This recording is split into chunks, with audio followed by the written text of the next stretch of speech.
Mil histórias sem fim. Primeira narrativa. Essa história vai contar o episódio que acontece entre dois reis amigos e as tristes consequências de uma aposta extravagante entre eles firmada. Das 1000 histórias sem fim, esta é a primeira. Lida a primeira, restam apenas 999. Num reino distante, numa terra distante, haviam dois reis de lugares diferentes, o rei de Bássora e o rei de Cabul. Os dois eram muito amigos. Seus reinos eram próximos.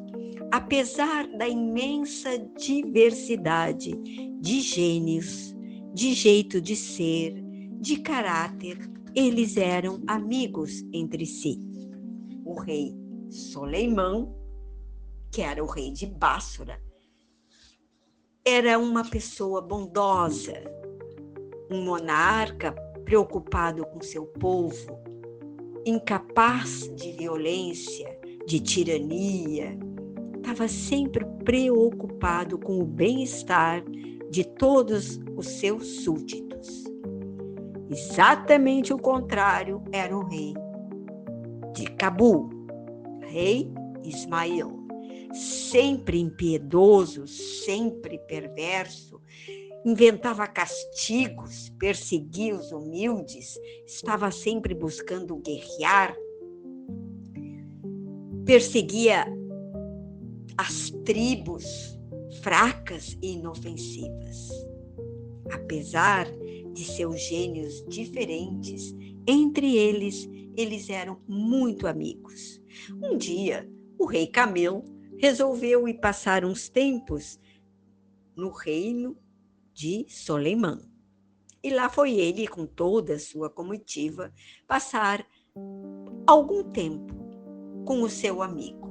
Os dois sempre tinham assunto, conversavam muito. Vamos encontrá-los um dia no interior do palácio, aonde o rei Soleimã se gabava da virtude do seu povo de ser grandes contadores de histórias. Ele dizia que ali não havia pessoa que não soubesse contar uma história, que não atraísse, que eram assim, como dizer, uma virtude do povo. O rei de Cabul ouviu aquilo, mas não acreditou. Não acredito, amigo, que aqui no seu reino todos os teus súditos saibam contar histórias maravilhosas. Com certeza, amigo, não estou mentindo. Isso é fato, é uma virtude do meu povo. Não creio muito. Eu insisto. Se quiseres uma prova, vamos até a varanda. Vamos escolher uma pessoa aleatória e ela virá até a nossa presença e vai contar uma história. Aceito, disse o rei de Cabul. Foram os dois, então, até a sacada do palácio. Ficaram olhando os transeuntes lá embaixo. Olharam, e daqui um pouco o rei de Cabul disse: aquele ali era um jovem, mais ou menos de uns 20 anos, que passava apressado de cabeça baixa. Imediatamente, ele foi trazido à presença dos dois reis. Enquanto buscavam o jovem, os dois reis firmavam um acordo. O rei de Cabul disse assim: caso o teu súdito não cumpra o que nós estamos apostando, ou seja, não saiba contar nenhuma história, ele será degolado aqui, na nossa presença. O rei Soleimão, apesar de odiar, ter aversão à violência, considerou e se sentiu que isso não aconteceria, não poderia. E disse: concordo, aceito, porém também terá uma compensação. Se caso ele conte e a história nos agradar, ele terá uma recompensa de 2.000 sequins de ouro dos seus cofres. Tranquilo, fechada, palavra de rei, disse o rei Ismael de Cabul. Chegou o jovem na presença dos dois. Olharam para ele e, calmamente, o rei Soleimã pede a ele: viesses à nossa presença porque preciso do teu auxílio para uma aposta. Aí apresenta o rei Ismael de Cabul e diz qual é o teor da aposta, ou seja, que ele deveria contar uma história agradável, atraente para os dois. Sob uma condição, disse o rei Soleimã: se caso não consigas, serás degolado. E se caso consigas, receberás um prêmio em ouro. Vamos, disse o rei. Podes começar a tua narrativa. Estamos ansiosos.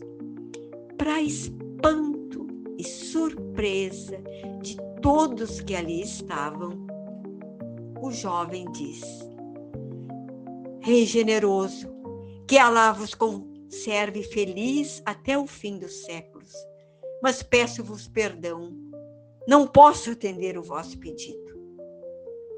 O espanto era visto em cada rosto que ali estava. Sinto-me forçado a confessar que não me lembro de história alguma digna de ser narrada a tão seleto auditório. O rei Soleimão, ao ouvir a inesperada resposta, ficou pálido de espanto. Ele jamais imaginou uma resposta dessas, e ainda mais pensou na consequência de ver o rapaz degolado em sua frente. O outro, o rei de Cabul, sorriu, muito satisfeito. Pensa melhor, disse o rei Soleimã. Não te constranjas, fales o que tu tens para falar. Afinal, deves te lembrar de alguma história, qualquer caso ocorrido, um incidente digno de nota, mesmo que seja uma anedota. Que Alá prolongue a sua vida, ó rei, disse o rapaz. Peço-vos de novo perdão. Eu não sei caso algum ocorrido com um amigo meu, eu não lembro nem de uma anedota.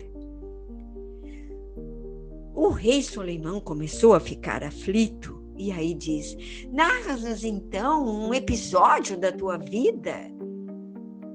Rei afortunado, disse o jovem, com serenidade, mas com segurança. Não me vem à mente, no momento, nenhum episódio da minha vida. Foi quando, então, o rei de Ismael se pronunciou. Não vale a pena insistir, ó Soleimã. Chama logo o teu carrasco. Perdeste a aposta.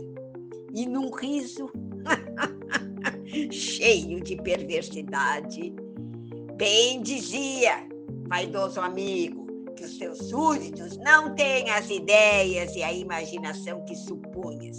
Por tua culpa, vai este jovem silencioso entregar o pescoço ao nosso Massuf. Nem tudo está perdido, disse o rei Soleimão. Vou fazer uma última tentativa. E voltando-se para o jovem, que se conservava em pé, em atitude respeitosa e tranquila, ele falou: meu filho, não quero absolutamente que por um mau capricho do rei de Cabul sofras o castigo da morte. Mas se tu não consegues narrar Se não lembras, quem sabe, meu filho, usas a linguagem do verso, da poesia, né?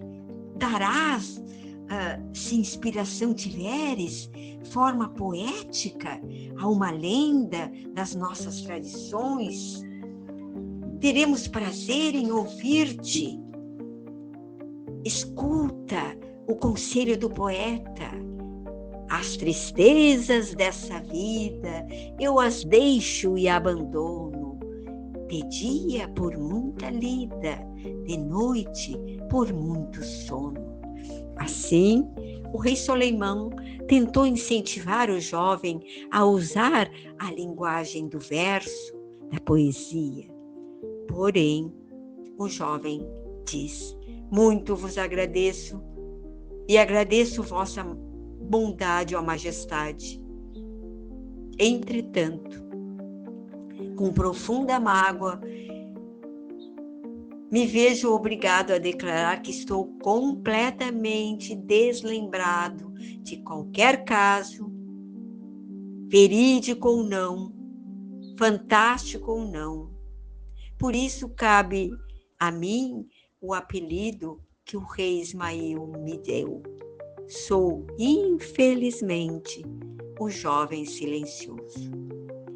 Compreendendo o rei Soleimão que o moço, ao contrário do que era de se esperar, se obstinava em não narrar nada, mandou, a contragosto, que um dos ulemás da corte, ou seja, aqueles que lavravam as sentenças, lavrasse a sentença de morte. Foi então chamado o gigantesco Massuf, carrasco de Bássora, que raras vezes exercia o seu ofício tenebroso.